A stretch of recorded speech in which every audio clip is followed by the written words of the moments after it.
You hear all the time that leadership wants to motivate their employees. But what if motivation isn't the problem? What if it's less about motivation and more about avoiding demotivation? Hey, motivation is a very personal thing. What motivates one person isn't necessarily going to motivate someone else.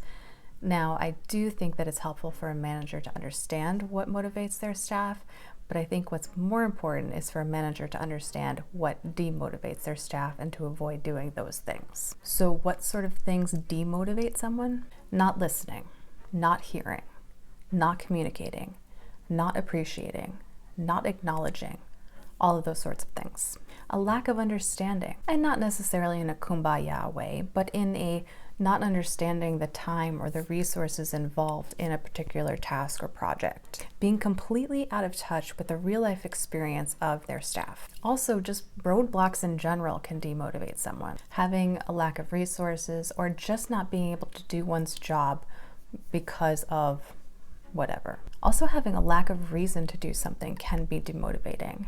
Now, as a manager, you could say, it's not my job to give someone a reason for doing something beyond I told them to do it, but we're not robots. So staff, employees, humans need a greater purpose for doing what it is that they're doing. So if you want your staff to do something, give them a reason to do it, a good, valid reason, and clearly articulate that reason beyond I told you so. Even children don't react well to I told you so. So stop. What can also be demotivating for staff is knowing more about the situation than you do, or feeling that what you're doing is pointless, that it's more trouble than it's worth, or just not worth it in general.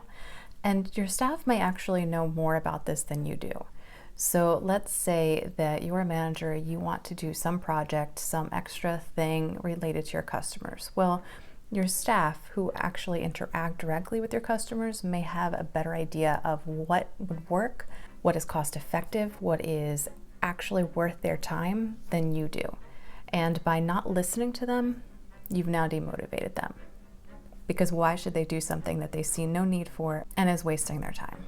So yes, when it comes to motivation, absolutely, a manager should know what gets their employees up in the morning, what makes them excited about a particular job or task. But find what demotivates your employees beyond just even the generic list I just gave. If you truly want to motivate your staff, find out what demotivates them, and then don't do those things.